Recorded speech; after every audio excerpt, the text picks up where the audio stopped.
Buenas noches, hermanos. Bueno, como siempre, bienvenidos a todos los que están presentes, también los que nos están escuchando, gracias, a través de las redes, a la comunidad sorda. Señor, como siempre, que Dios traspase las pantallas y que también toque nuestros corazones, nuestros espíritus con esta palabra. Bueno, vivimos en una sociedad que se parece a la película Relatos Salvajes. No sé si la han visto, no la vean delante de los chicos, pero realmente a veces la ficción, la fantasía supera la realidad o la realidad supera la fantasía, porque se ven cosas cada vez más difíciles de digerir. Últimamente se escucha mucho la frase discursos de odio, ¿no? Si escuchan los noticieros o las noticias, se habla mucho del discurso de odio. Y esto no es nada nuevo, pero se ha repetido, se ha intensificado en estas últimas semanas. Escuchamos acusaciones cruzadas de un sector a otro. No voy a hablar de política, no se asusten. Mientras tanto, nuestra sociedad se debate en una decadencia que nos hunde a todos, ¿no? En desazón, en inseguridad, en violencia. Ustedes dirán, uy, si empezó así, ¿cómo va a seguir esto? No, se pone mejor. Pero bueno, tengo que definir algunas cosas primero. La psicología justamente define el odio como un sentimiento profundo y duradero de intensa expresión de animosidad, ira y hostilidad hacia una persona, grupo u objeto. Tampoco hay una definición precisa de discurso de odio. Estaba viendo que hay mucho escrito, hay declaraciones de la ONU, distintos gobiernos sobre este tema. Se habla mucho ahora. Hay textos, ¿no?, que lo estudian, el tema. Pero en realidad, en síntesis, se trataría de una declaración, una expresión que afecta a personas o grupos por su carácter discriminatorio, hostil y violento respecto a distintas cuestiones, como ser raza, sexo, religión, ideologías, ideas. Pero esto no es nada nuevo. Podemos darle definiciones modernas, pero en realidad no es nada nuevo. Ya lo decía Jesús. Podemos buscar Mateo 15, del 8 al 19, yo lo tengo acá en NTV.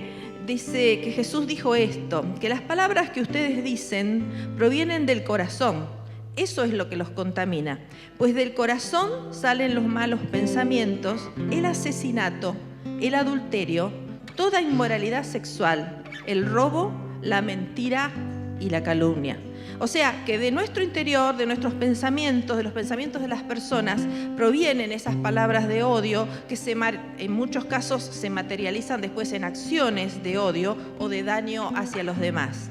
Y Jesús va mucho más allá de eso. Ustedes pueden encontrarlo también en este libro de Mateo, en capítulo 5, 21 al 22, que dice Jesús esto: ¿han oído que a nuestros antepasados se les dijo, no asesines? Si cometes asesinato quedarás sujeto a juicio.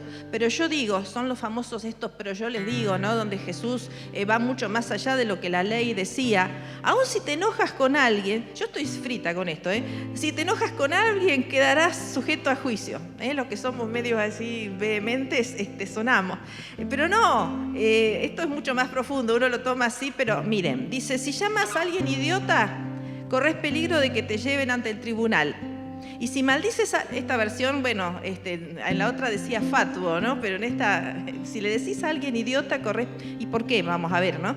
Corres peligro de que te lleven ante el tribunal. Y si maldices a alguien, corres peligro de caer en los fuegos del infierno. O sea, el Señor es muy claro acá y no tiene pelos en la lengua en definir las consecuencias de lo que puede ser una conducta de odio. El comentarista Barclay dice, respecto a estos pasajes, la enseñanza de Jesús era que los pensamientos son tan importantes como las obras y que no basta con no cometer pecado, lo que sí bastaría sería no querer cometerlo. La enseñanza de Jesús era que no se juzga solamente a una persona por sus obras, sino aún más por los deseos que nunca se materializan en obras. El Señor ponía muy alta la vara, ¿no? La traducción del griego de esto que Él dice usa una palabra aramea que denotaba desprecio, ¿no? Él dijo, si le dices a tu hermano raca, eso que se traduce como idiota sería raca. No se trataba de una simple palabra o una palabra dicha al pasar. Perdón, ¿me están haciendo una seña? A mí no. Perdón. Me hacían así, yo digo, ¿qué pasa? No se trataba de una simple palabra dicha al pasar, porque a veces nosotros hablamos por hablar, ¿no? Pero sino que de una ofensa profunda, La palabra que denigra, desvaloriza a la otra persona, es como matarla simbólicamente, porque es negarlo, deshonrarlo, es maldecir, decir mal de la otra persona, desearle el mal, es la expresión de un odio destructivo hacia el prójimo. Y lo que el Señor enseñó fue patente también en su propia persona, ¿no? Los religiosos que lo condenaron a muerte, que lo llevaron a condenarlo a muerte, es un vivo ejemplo de lo que empezó con discursos de odio, provocaciones, acusaciones. Vemos que va creciendo durante todo su ministerio hasta terminar revelando ese oscuro y perverso propósito que ellos tenían, que era querer hacer que él desaparezca. Ellos querían desaparecerlo y creyeron que lo habían logrado. Estos perversos no dudaron en romper inclusive sus propias leyes, haciendo con Jesús un verdadero, ahora que está de moda la palabra lawfare, creo que se pronuncia así, ¿no? Sí, un juicio en el que había testigos falsos, acusaciones falsas para conseguir deshacerse de él. Y ese odio no se terminó con la muerte de Jesús, sino que siguió después, lo vemos aplicado en la iglesia, con las primeras persecuciones, que lamentablemente se han mantenido en toda la historia de la iglesia hasta el día de hoy, y hasta que el Señor venga, ¿no? Y termine con esto. Así que hasta acá, bueno, les estoy mostrando un panorama bastante desolador, pero el odio proviene de las tinieblas.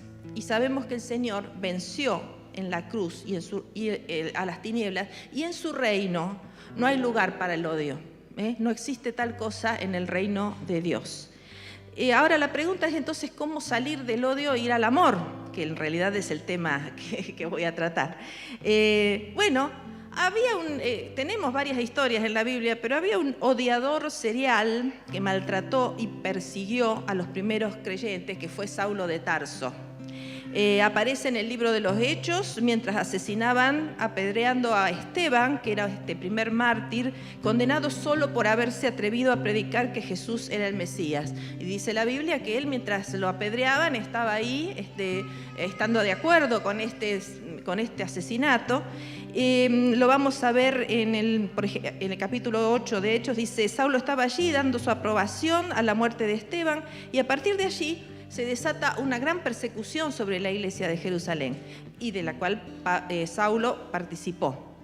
Después dice en el libro de Hechos también, capítulo 9, lo voy a leer en la versión La Palabra, versículos 1 y 2, dice, entre tanto Saulo, que seguía respirando amenazas de muerte contra los discípulos del Señor, se dirigió al sumo sacerdote y le pidió cartas de presentación para las sinagogas de Damasco. Su intención era conducir presos a Jerusalén a cuantos seguidores del nuevo camino del Señor encontrara, tanto a hombres como a mujeres. Y no era precisamente para solamente tenerlo un par de días en la cárcel. Se suponía que muchas de estas personas que él encarceló fueron muertos, ¿no? Pero cuando él iba... Es tan fuerte esto que dice, respirando amenazas y muerte, ¿no? Como que le salía de su interior ese odio que él tenía hasta esos que él pensaba que quizás estaban actuando mal contra Dios o que eran herejes, pero los quería limpiar, los quería hacer desaparecer. Pero en esa ruta a Damasco, a la ciudad de Damasco, tuvo un encuentro con ese Jesús al que él estaba persiguiendo, y su vida dio un vuelco total. Este es el efecto Cristo, ¿no? El efecto que el Espíritu Santo hace en el corazón de una persona cuando entra a tu vida o a la mía, porque el odio desaparece para siempre. Y si leen Hechos, si siguen leyendo Hechos o las cartas de Pablo, van a ver cómo este hombre que respiraba amenazas de muerte, ahora es llevado a un profundo amor por Cristo y por las personas perdidas, tanto que terminó dando su vida por aquel que antes había perseguido. Y nos dejó además algunos de los pasajes más hermosos acerca del amor de Dios. Saulo empezó a usar la versión griega de su nombre, Pablo, por eso lo conocemos como el apóstol Pablo, para acercarse mejor a aquellos gentiles a los que él le iba a llevar el evangelio de Cristo. Y cuando escribe la carta a los Efesios, él estaba preso justamente por estar sufriendo en carne propia el odio hacia Cristo y hacia la iglesia, pero sin embargo, a pesar de que estaba sufriendo esto, nos deja este hermoso pasaje que vamos a leer en Efesios 3, a partir del versículo 14. Dice lo siguiente: por lo cual me pongo de rodillas ante el Padre, origen de toda paternidad, tanto en el cielo como en la tierra, y le pido que, conforme a la riqueza de su gloria, su espíritu lo llene de fuerza y energía hasta lo más íntimo del ser. Que Cristo habite por medio de la fe en el centro de la vida de ustedes y que el amor les sirva de cimiento y de raíz. Serán así capaces de entender, en unión con todos los creyentes, cuán largo y ancho, cuán alto y profundo es el amor de Cristo, un amor que desborda toda ciencia humana y los colma de la plenitud misma de Dios. Qué precioso pasaje.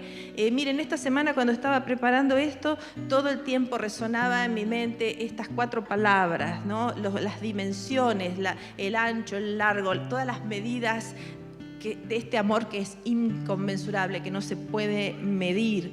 En primer lugar, aquí Pablo habla de la paternidad de Dios, que es la máxima expresión del amor, ¿no? Dice que es el origen de toda paternidad, o en otras versiones dice de quien toma nombre toda familia de la tierra, en el cielo y en la tierra. Es decir, que este concepto de Dios como Padre, un Padre que ama, nace en el cielo y se proyecta hacia todos nosotros. El modelo que Jesús usa para revelarnos el carácter de Dios es el de un padre, como el padre del hijo pródigo, de la parábola que conocemos, que era capaz de perdonar, de restaurar e inclusive de honrar a ese hijo que volvía arrepentido a sus brazos. Ante el Papá del cielo, este apóstol Pablo entonces dice que se pone de rodillas para interceder por los hermanos, y también nos podemos poner nosotros en esa oración, ¿no? Él lo hace en ese momento por esos hermanos que antes había perseguido y ahora amaba hasta dar su vida por ellos, ¿no? Y Pablo le pide varias cosas a Dios, y nosotros, como dije, nos vamos a apropiar de esa oración también para nosotros. Primero pide que el Espíritu Santo nos empodere hasta lo más profundo, hasta lo más íntimo, conforme, dice, a toda su riqueza espiritual. Es decir, que todo lo que es del Padre ahora está disponible para nosotros, sus hijos, ¿no? Como un padre amoroso, cualquiera de nosotros ante nuestros hijos, nuestro corazón se derrite, ¿no? Por ellos. Cuando nacieron estos 3, que bueno, acá hay una y tengo otros 2 más, es hermoso porque no es que a uno se le divide el amor, al contrario, se multiplica.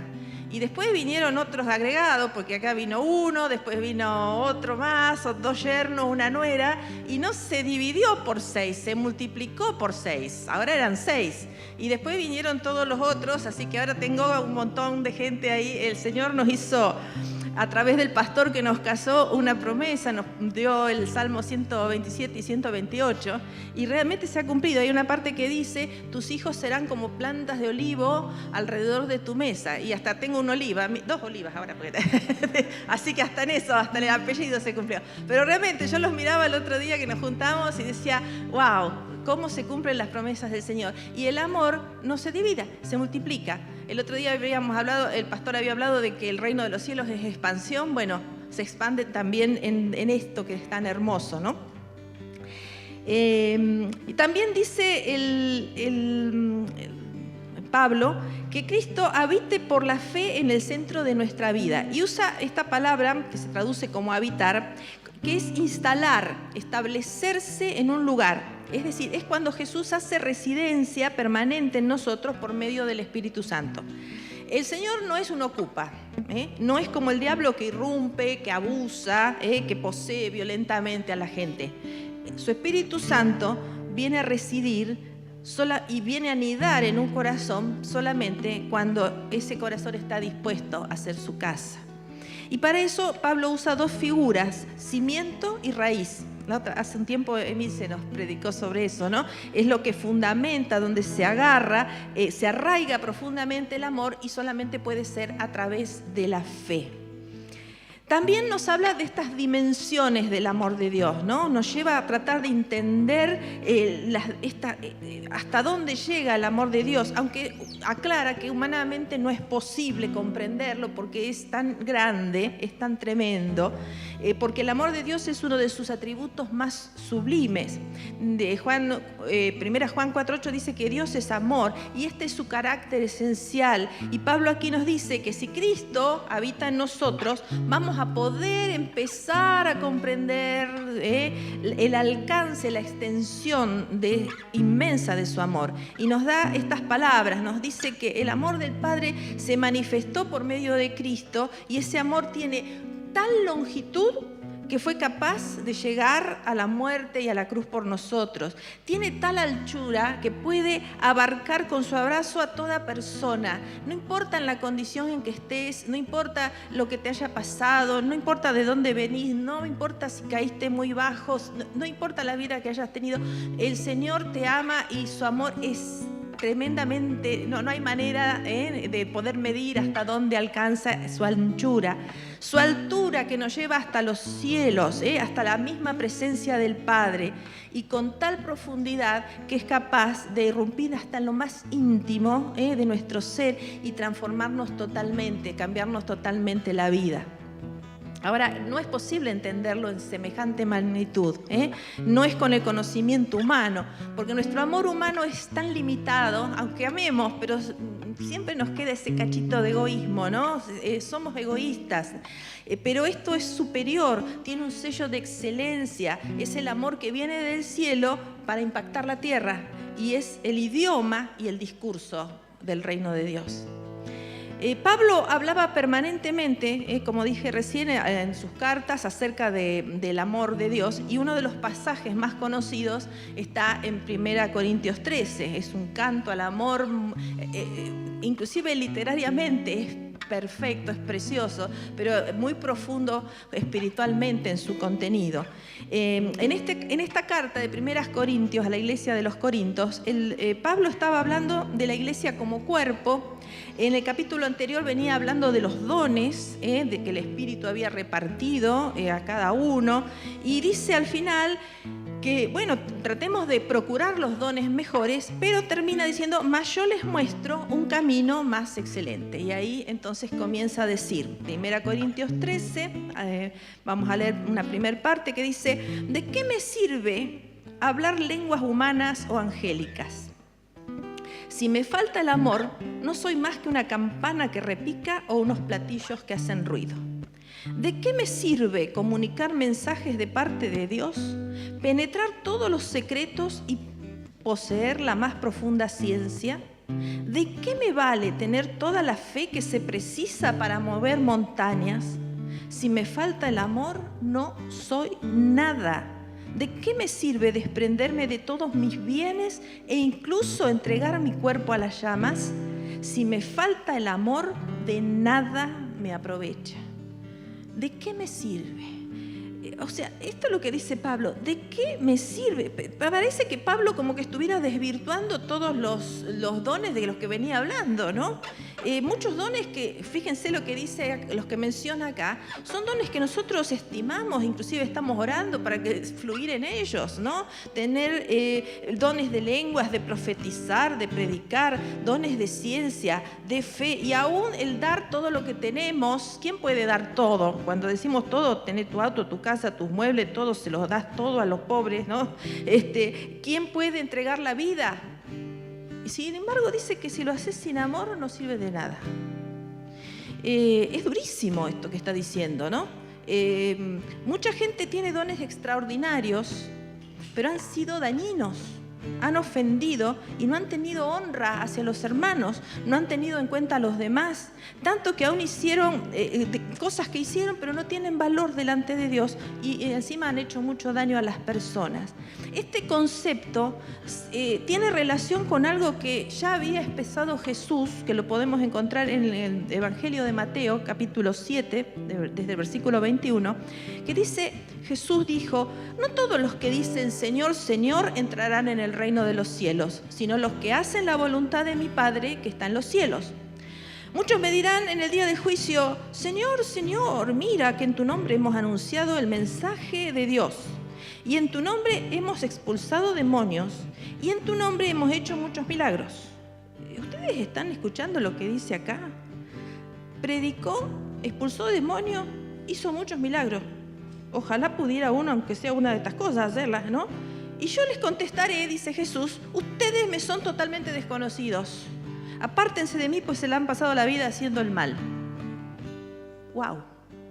¡Wow! Es muy fuerte, es tremendo, ¿no? Porque uno se van a pensar, ¿cómo? Si yo puedo hacer todo esto y cuando voy ahí Jesús me va a decir, no me conoce.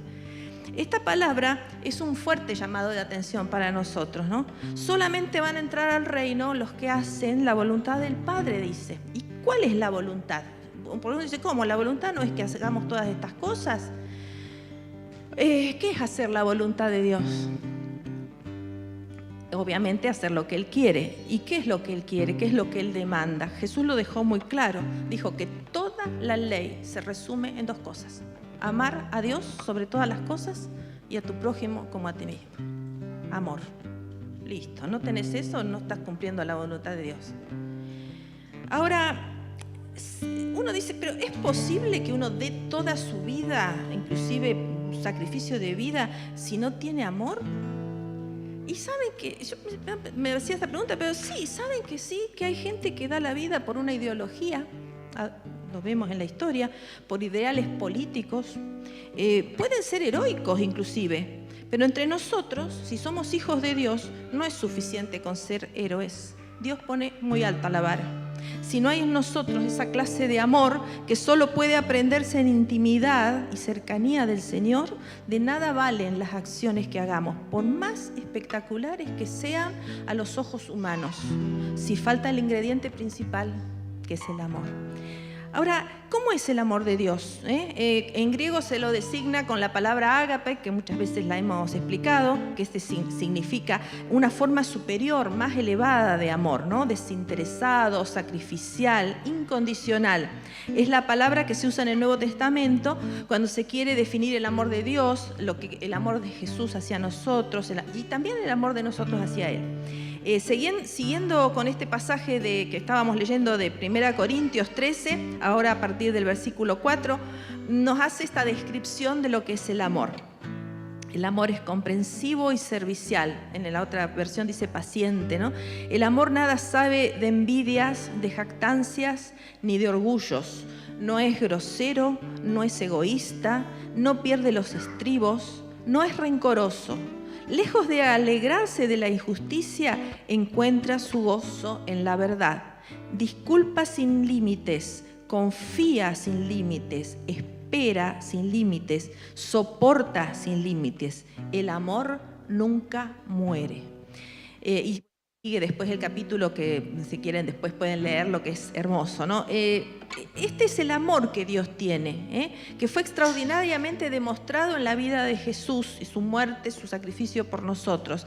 Y como leímos recién, es ese amor de Cristo, un amor que desborda, decía recién en Efesios, desborda toda ciencia humana y lo colma de la plenitud misma de Dios, porque es un amor que va más allá de lo que podemos comprender, es puro, es eterno, es sobrenatural. Es Dios por medio del Espíritu Santo que implanta ese amor en nosotros. Va más allá de todo esfuerzo humano. Yo no puedo decir, hay fuerza por amar. No, esto es algo que viene de Dios. Es el poder de Dios manifiesto. Y es el motor que debe mover toda nuestra vida, nuestra obra y nuestros ministerios. Porque entonces ahí sí, todos esos dones van a fluir, porque van a fluir en la voluntad de Dios. Esto para dar un ejemplo, Si yo tuviéramos un auto, el último modelo de auto más lindo, más nuevo, todos los chiches estos, adelantos de la tecnología, todo perfecto, con todos los botoncitos y todas esas cosas que le gustaba, por lo menos, a mí no me importa, yo quiero que arranque y listo, pero mi marido que está siempre mirando que si tiene la cosita esta, la otra. ¿Qué me serviría tener un auto así tan espectacular si le faltara la pieza más importante del motor? Que no tengo idea de qué es una pieza importante del motor, pero bueno, le falta el motor.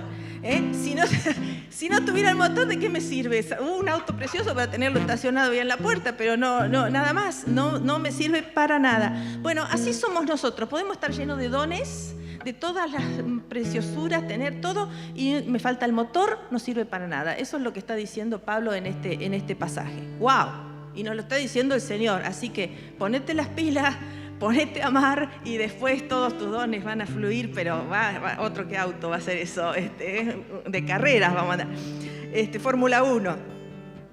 Ahora, la pregunta es, ¿qué pienso yo? Por ejemplo, cuando canto ya esa canción tan preciosa, Yahvé se manifestará. Creo que va a hacer cosas milagrosas y extraordinarias, ¿no? Y por cierto que las hace. Pero ¿qué estoy buscando yo en realidad? ¿Para qué quiero el poder de Dios? No nos equivoquemos, cuando busco su presencia, lo busco a Él, busco al amado, el contacto estrecho con el Señor. Hay un libro de Mariano Senegal que es recomendadísimo, Las pasiones del amor de Dios, justamente habla de lo que Dios ama, y él dice, bueno, que esto implica desear amar lo que Dios ama, amarlo a Él es desear lo que Dios ama, y eso se consigue en la intimidad con Él, en lo secreto, en la manera que dice que se forme un corazón tan grande que pueda comprender el corazón de Dios en nosotros. Y dice así el autor, si quieres ver lo que Dios puede hacer, claramente lo verás en lo público. Pero si quieres ver quién es Dios, necesitas ir a lo privado.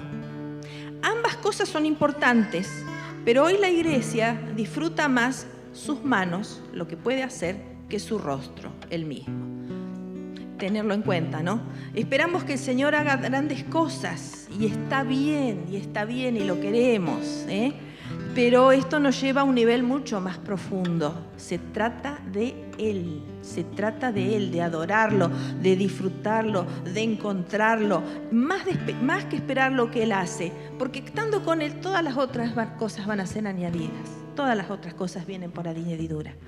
Jesús, decíamos recién que representó el amor de Dios por medio de la figura de un padre, pero también hay otra de las figuras, para que entendamos lo que es el amor de Dios, que es el matrimonio. Por eso dice que la iglesia es la esposa, la novia, la amada. Por eso hablamos de estar enamorados de Cristo, ¿no? Hay canciones que son canciones de amor que le damos al Señor, porque su presencia pasa a ser fundamental, imprescindible en nuestra vida. Con Dios, buscar primero el reino es buscarlo a Él, a su justicia y a su amor. Este amor que como dice esta canción, nos hace quemar en el altar los otros amores, ¿no? Las cosas del mundo que antes amábamos y que amábamos más que a Él, pero que ahora ya pierden su importancia. Como el apóstol Pablo, justamente él decía que todos los que habían sido sus intereses y por los que había gastado primero su vida, ahora no eran nada comparado con alcanzar a Cristo, estar en comunión con Cristo, porque ahora Él ocupaba el primer lugar. Entonces, cuando yo amo a Dios de esta forma, recibo su plenitud, recibo su llenura, la llenura del Espíritu que despliega, entonces ahí Él despliega ese poder sobre nosotros, un poder fundamentado, cimentado y arraigado en amor. Miren, cuando uno ama a alguien humanamente, nos podemos llegar a interesar por las cosas que la otra persona ama, o involucrarnos en lo que la otra persona le interesa, de un deporte, un arte, una actividad. Le cuento una anécdota. Mi hija mayor, Alejandra, se estaba por recibir de profesora de piano, y entre las actividades que tenía que hacer tuvo que dar 2 conciertos, 2 recitales con público. Bueno, era todo un evento familiar. Y en ese entonces le andaba rondando el que fue después su esposo, revoloteando alrededor. Yo no sé si a Daniel, a mi yerno, le gustaría mucho la música clásica o no, pero no se perdió un concierto, pero estuvo ahí el fan número 1. ¿Por qué? Porque cuando te interesa la persona y buscas, todos los que han estado de novio saben, ¿no? ¿A qué me refiero? Sí, buscás a ver qué le gusta, síganlo haciendo después, ¿eh? Después cuando pasan los años, síganlo haciendo que funciona, chicos, no falla nunca. Bueno, así también es cuando uno está pegado a Dios. Terminás amando lo que Él ama. ¿Y qué es lo que ama Dios entonces? Bueno, en primer lugar te ama a vos y a mí, nos ama. Nos ama, nos busca y nos anhela. Y cuando uno cobra conciencia de ese amor y realmente te involucras en él, terminás reproduciéndolo en tu día a día, en tu familia, en tus relaciones y aún en aquellos que no coinciden con vos. Así es posible algo tan disparatado, que parece tan disparatado como amar a un enemigo. El odio se va, se esfuma cuando el amor de Dios impregna tu vida, porque el perdón te libera del odio. Y entonces 1 Corintios 13 se hace realidad. Surge el amor inclusive a tu país, a tu gente y a los perdidos. Es el amor al que piensa distinto, aunque no me guste lo que piensa, a la persona. El amor que no es posible, no se entiende humanamente, pero es un amor que va más allá de todo entendimiento. También Dios ama la iglesia, Él murió por nosotros, ¿no? Hoy se escuchan por muchas partes discursos de odio hasta por la iglesia, ¿no? Y mucha gente la rechaza de plano a la iglesia, al amor de Dios, porque no lo entiende, porque las tinieblas trata de anularlo. Una de las cosas que más odia el diablo es que nosotros amemos a Dios, obviamente, no quiere. Pero la peor afrenta es cuando los cristianos, los que nos decimos hijos de Dios, no nos amamos. Y cuando hay odio en la iglesia. Me cuesta hasta decir esta frase, ¿no? Es incalculable el daño que la falta de amor y odio en la iglesia han causado a la obra de Dios. Y cómo ha repercutido en miles de vidas que se alejaron o se perdieron. Y esto es un tirón de orejas terrible que el Señor nos da. Que lo tengamos en cuenta, hermanos. Jesús decía que la gente iba a conocer que somos sus discípulos cuando vieran cómo nos amamos. Cuando vieran cómo nos amamos. Y también el apóstol Juan, que también habla de este tema del amor en varias partes de sus escritos, en 1 Juan 4, dice lo siguiente, desde el versículo 7. Queridos, Dios es la fuente del amor. Amémonos pues unos a otros. El que ama es hijo de Dios y conoce a Dios. El que no ama no conoce a Dios, porque Dios es amor. Y Dios ha demostrado que nos ama enviando a su Hijo único al mundo para que tengamos vida por medio de Él. Pues el amor radica no en que nosotros hayamos amado a Dios, sino que Él nos amó y envió a su Hijo como víctima por nuestros pecados. Queridos, si a tal extremo ha llegado el amor de Dios para con nosotros, también nosotros debemos amarnos mutuamente. Es cierto que jamás alguien ha visto a Dios, pero si nos amamos unos a otros, Dios permanece en nosotros y su amor alcanza en nosotros cumbres de perfección. Y un poquito más adelante dice, quien dice, yo amo a Dios, pero al mismo tiempo odia a su hermano, es un mentiroso. Durísimo, no sin pelos, ¿no? Sin vuelta. Es un mentiroso. ¿Cómo puede amar a Dios a quien no ve si no es capaz de amar al hermano a quien ve? No tener amor es la peor ofensa a Dios. No hay manera de que Él permanezca en nosotros si nuestro corazón está lleno de odio, de rencor. Y eso se va a manifestar. ¿Cómo? En envidia, jactancia, orgullo, egoísmo, rencor, injusticia, falta de perdón, desconfianza. Es decir, la antítesis de 1 Corintios 13. Hoy hablamos de discursos de odio. La pregunta es, ¿cómo es mi discurso? ¿Cómo son nuestros discursos? ¿Qué destilan tus redes sociales? ¿Qué expresan tus palabras? ¿Puede haber discursos de odio en la iglesia, en la familia, en el matrimonio? Lamentablemente hay que decir que sí. Es increíble, hermanos, ver en redes sociales críticas salvajes de unos cristianos hacia otros, hechas por otros cristianos. Parece que hubiera un placer perverso en sacar los trapos sucios y exponerlos públicamente, cuando es lo opuesto a lo que la palabra de Dios indica. Así como Dios nos ama en forma personal, Él ama a la iglesia y no tolera los discursos y las actitudes que no reflejan amor hacia los hermanos. El Señor va a defender su novia. El Señor, como cualquier varón que defiende su novia, la iglesia es la novia del Señor, el Señor la va a defender. Y muy mal hacemos cuando lo criticamos a la iglesia, o desvalorizamos lo que hace un hermano, o llevamos chistes, o no nos... chismes, o no nos respetamos. Porque si ofendes a la iglesia, estás ofendiendo el cuerpo del Señor. No negamos que hay errores, por supuesto, que la iglesia no es perfecta, pero el Señor quiere una novia sin mancha ni arruga. Pero hermanito, hay que empezar para plancharnos nosotros y limpiarnos nosotros nuestros problemas, y después en todo caso le plancharemos las arrugas a los hermanos. Pero primero miremos hacia adentro y si vamos a hacer algo, a plancharle una arruguita al hermano, que la plancha no esté demasiado caliente, ¿sí? Con amor, con amor. Dios ama a la familia, que es un diseño suyo, y hoy recibe tantos ataques, ¿no? Pero aparte de los ataques que pueden venir de afuera, que están provocados por las tinieblas, habría que preguntar, como decían ahí por la tele, ¿y por casa cómo andamos? ¿Cómo andan ustedes en la casa? ¿Cómo andamos? ¿Expresamos ese amor paciente? Mi marido me debe estar mirando, se debe estar matando de risa con esto que digo. Ese amor paciente, yo de vez en cuando me sale la paciencia, pero si el Señor no me toma y no me cambia, naturalmente yo no soy paciente. Y me cuesta. Bueno, tenemos luchas. Es un amor servicial que no busca lo suyo, que no es orgulloso ni rencoroso, como dice 1 Corintios 13. ¿Qué clase de amor estoy brindándole a mis amados, a los que le digo mis amados, mis hijos, mi marido, mis vecinos, mis primos, mi familia? Yo creo que en esto todos fallamos. ¿Cuántas veces nos equivocamos, juzgamos, decimos cosas que hieren o entristecemos al Espíritu Santo con una actitud soberbia en nuestro corazón?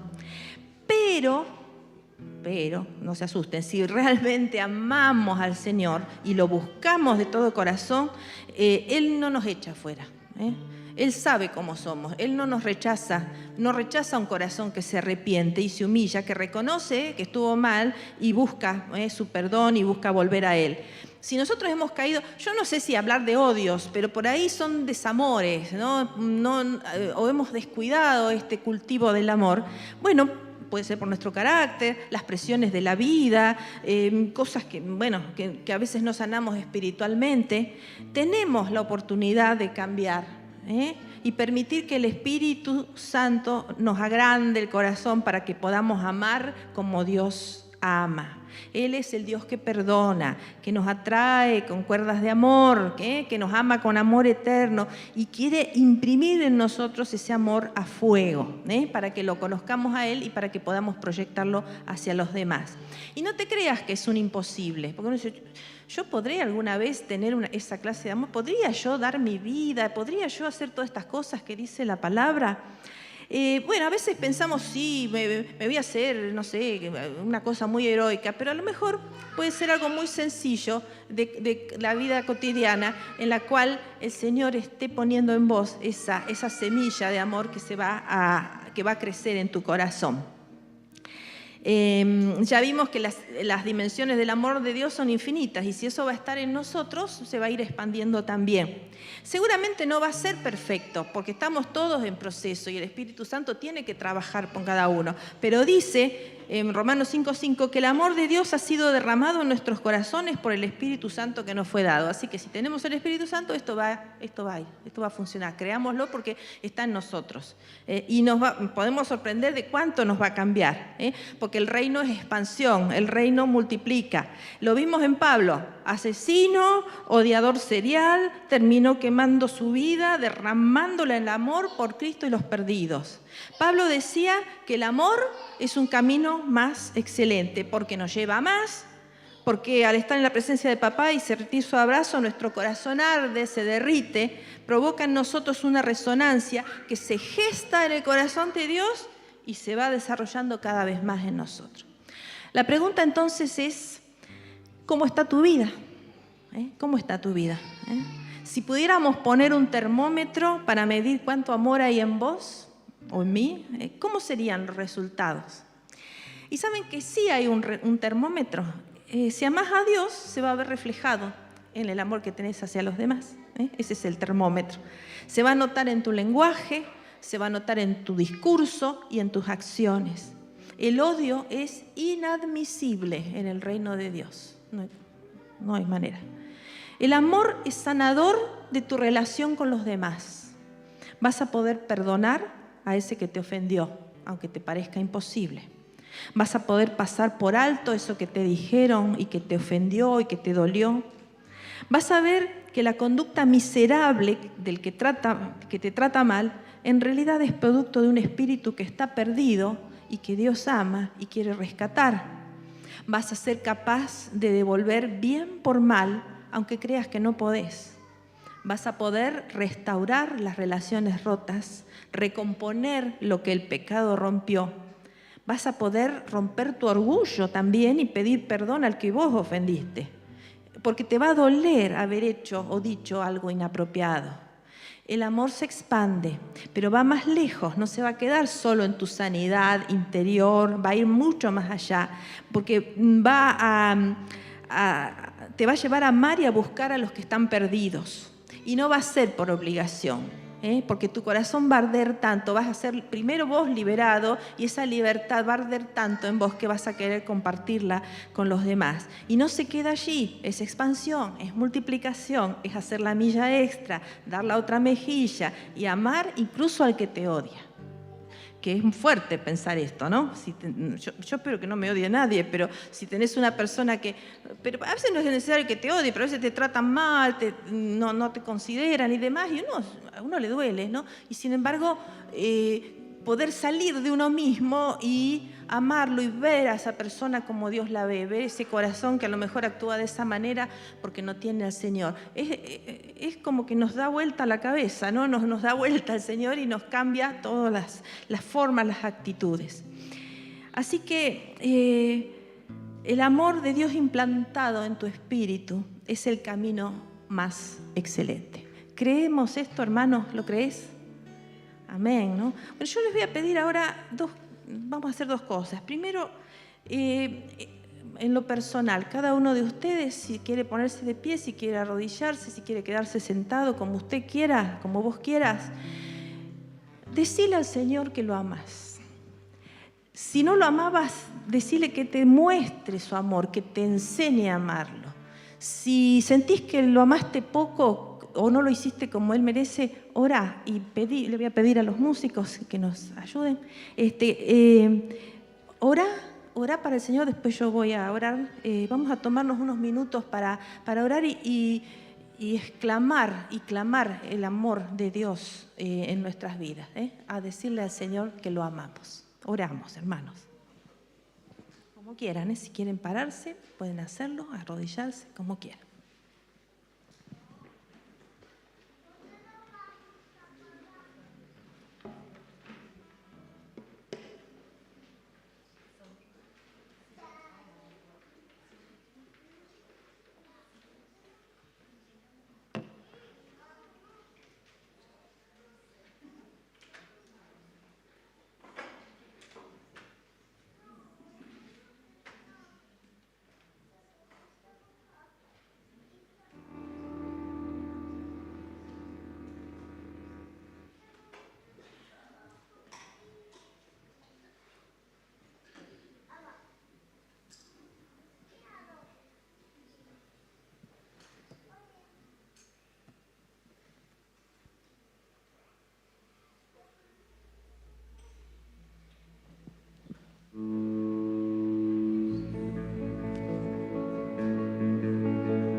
Papá bendito, Dios del cielo. En nombre de toda la iglesia yo te quiero decir, en nombre mío también, que te amamos. Te amo, Señor. Te amo, Señor. Te amo, Señor. Señor, por todas las cosas hermosas que tenés, que nos das en toda la vida, por la vida misma que nos has dado, por lo que has hecho por nosotros, por Jesús, porque nos permitió entrar a tu reino, nos permitió entrar a tu presencia, porque no tuviste en cuenta mis miserias, no tuviste en cuenta mi pequeñez, no tuviste en cuenta mi pecado, Señor, y me perdonaste, me hiciste de nuevo, me pusiste tus ADN en mí, Señor, en mi espíritu, me hiciste nacer del agua y del espíritu, y así a cada uno de mis hermanos. Señor, ¿cómo no amarte? ¿Cómo no admirarte, Señor, la belleza de tu creación, todas las cosas que has hecho, todo eso tan grande que sos, y sin embargo que puedas ser hasta vulnerable en tu ternura cuando querés acercarte a nosotros, cuando querés abrazarnos, cuando querés acunarnos, cuando querés que te digamos, papá te amamos, cuando nos decís, hijo, hija, te amo. Gracias, Señor, gracias. Amamos tu nombre, amamos tu presencia, amamos tu espíritu. Amamos eso tan hermoso que pones en nuestros corazones y queremos más, Señor. Perdonanos si no te lo hemos expresado mejor. Perdonanos cuando no lo hemos hecho con los hermanos, cuando no hemos podido transmitir de la manera que vos te mereces ese amor hacia los demás y hacia vos. Pero, Señor, recibí nuestras oraciones, las oraciones del corazón de cada uno de estos hermanos que estamos aquí, de los que nos están escuchando. Señor, tu nombre es maravilloso, tu amor nos llena, nos completa, nos da sentido, nos da calidad en la vida, y encima de todo eso sabemos que lo vamos a poder disfrutar por toda la eternidad. Gracias, Señor, te amamos de todo nuestro corazón.